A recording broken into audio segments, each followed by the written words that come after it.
going on, Jeromes? We are so back, and so are the Minnesota Vikings. 6-2. Who would have knew? Proving all the haters and the losers wrong. Back in a Minnesota groove, getting a win last week against the Indianapolis Colts. Their AFC South tour continues, taking on the Jacksonville Jaguars in Duval on Sunday, Everbank Stadium, and it's going to be a good one, man. Of course, all the Cam Robinson revenge game narratives are going to be out there, and it's going to be good, right? And the Vikings, 7-point favorites on the road. This is a game they should and could win, and, historically, I don't know. The Vikings have been sort of dicey in these spots. But like we said, the Vikings have a 3-game road swing. They should win all 3 of these games, and we'll see what happens. And the Jaguars, I know that Jacksonville is at the bottom of the league in terms of most statistical categories. I know that they're 2-7. I know that Doug Peterson, the Vikings probably have a chance to sort of end his tenure in Jacksonville, getting a modicum of revenge for, the year that shall not be named, right? But Jacksonville's hung tough in most of their games, notably the Eagles game last week. They're in it towards the end. The Greasy Grime Green Bay Packers 2 weeks ago when they were at home. And this team, the way the ball bounces, if they got to play here or play there, they easily could be 5-4 versus 2-7. Just sort of is what it is. So definitely do not sleep on the Jacksonville Jaguars. So here are 10 keys for the Vikings to get a win on Sunday. Number 1, stay aggressive on offense. And offensively with Kevin O'Connell and company, so aggression hasn't really been an issue. And with Darnold, you do have to take the sweet with the sour.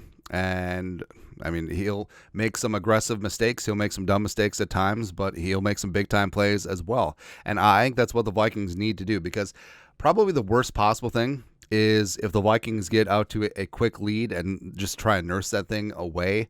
Now, you're going to be out there. You got to put up points. You got to try and score a touchdown every single time you offensively have the ball, and really just have this game have there be no doubt.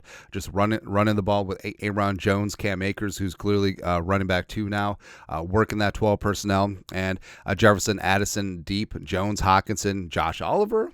New tight end weapon Josh Oliver underneath as well, and also getting this offensive line some confidence, because the Jaguars do have a really solid defensive line, but getting things going in the running game, wearing out that front 7, keeping play action viable, and as Cam Robinson gets a little bit more comfortable into this offense, as well as getting some revenge on his former team, it's going to be good to go in that regard. Next up, key number 2. The defense stay solid. So the defense had themselves a really nice bounce-back game last week against the Colts. And, the offense was sort of effing up things in the first half. The defense stayed solid. They were getting consistent pressure on Flacco. They got home for sacks late in the game, and that's got to continue. And, the Vikings defense, getting healthy at the right time. And they had a nice game against the Colts, shutting down Jonathan Taylor-Thomas. And they're going to have to do that again with the Jaguars, even though the Jaguars are decimated by injuries right now. Trevor Lawrence, all likelihood, going to be out. So you got Mac Jones at quarterback, and running backs wise, Etienne's dinged up, Bigsby's dinged up. They could be without their 2 starting guards in Ezra and old friend Ezra Cleveland, who my son is not named after. There's a lot of confusion there, as well as the veteran Brandon Scherf has been dinged up as well. But no excuses. Go out and get it done, and you have a chance to have a very impressive showing on the road for the defense. Number 3, Jefferson has a monster day. And for a fact that he was watching Thursday Night Football and seeing his guy Jamar Chase just go off, and he's like, bet. All right. It's almost like they're playing a horse against each other. And Jacksonville, they're 31st in passing yards allowed, 30th in passing touchdowns, 31st in net yards per attempt. The secondary, don't want to say that it's weak, but you can definitely make some hay against the veteran Ronald Darby, as well as Tyson Campbell has had some moments. Darnold Savage, the former Packer, is all up in their Cisco thong song. So, this secondary is just asking for it. Now, of course, the pass rush is a great equalizer. We'll get to the Jaguars pass rush, which is really damn good here in a second, but I do think that Jefferson has a chance to really show up and show out and put up some huge numbers and lead this offense. Number 4, we have to that ass Mac. So Mac Jones likely in at quarterback. The Vikings have only faced Mac once, former first rounder and starter for the Patriots, but he actually had a really damn good game. Of course, that was the Donashell defense. Vikings sealed it at the end. But Mac Jones, 28-39 for 382 and 2. I mean, he made a couple of big-time throws throughout that game. So we, after that ass, we are back for revenge. And also Mac Jones,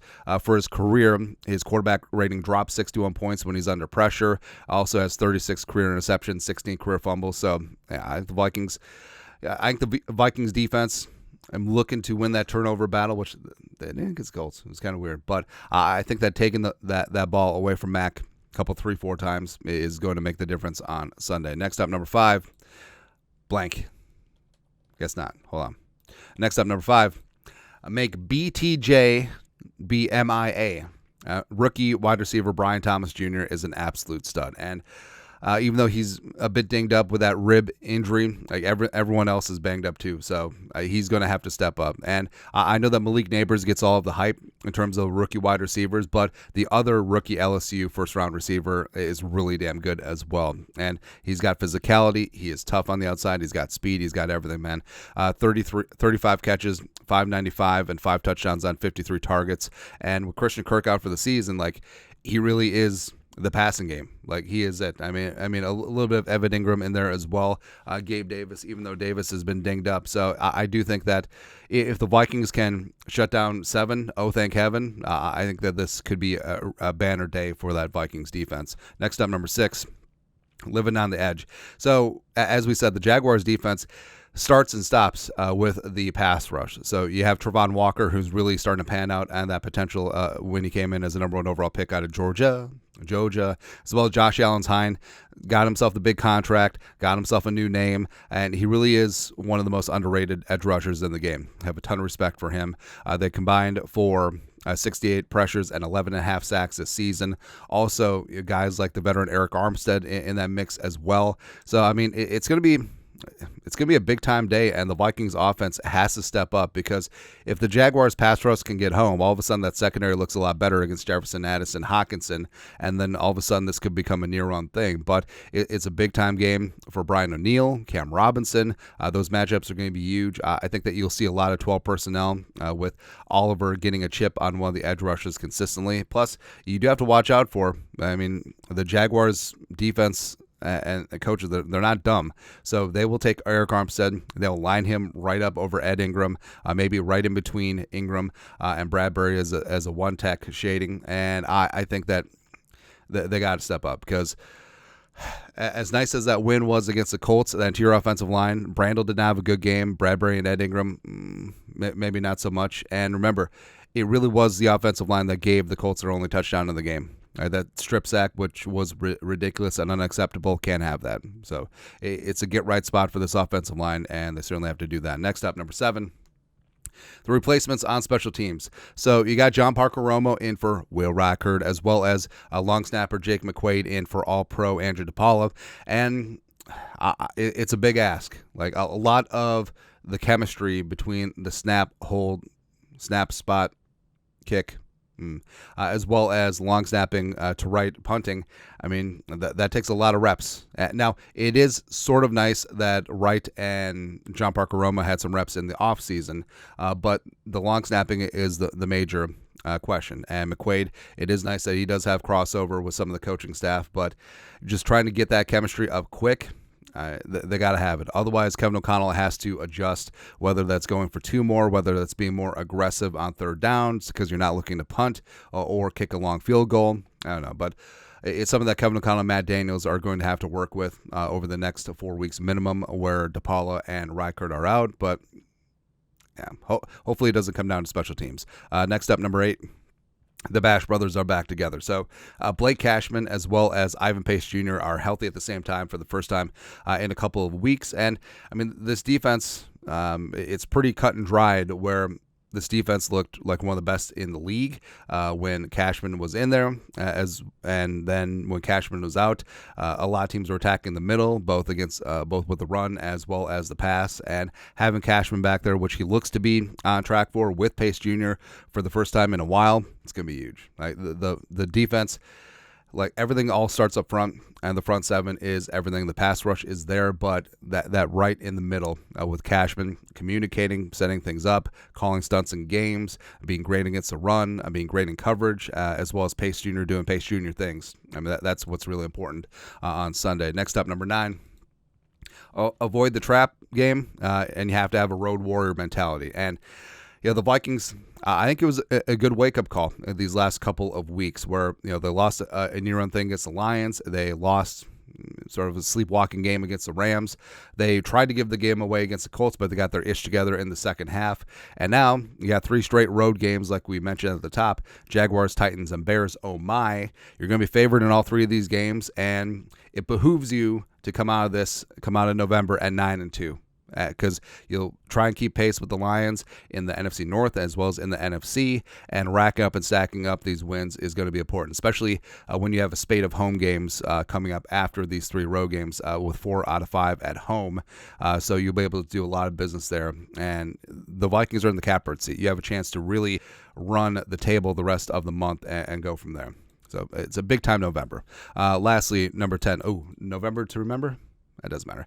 Be sharp and impressive. So no sloppy mistakes, no penalties, be in control all game. Don't sleepwalk in this one. Don't take the Jaguars for granted.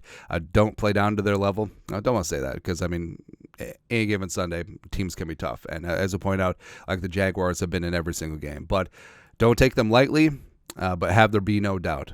Execute on offense, be aggressive on defense, and hopefully special teams. Ay, Dios mío. Keep things together. Final score prediction. I do think the Vikings come into this game with the start of the 3-game road swing. I think they start out sharp. I think that defense really gets after things. I think Mac Jones has a ton of trouble. I think that interior pass rush gets home since they're going to be likely missing both of their starting guards. And also, hey, Cam Robinson revenge game on offense.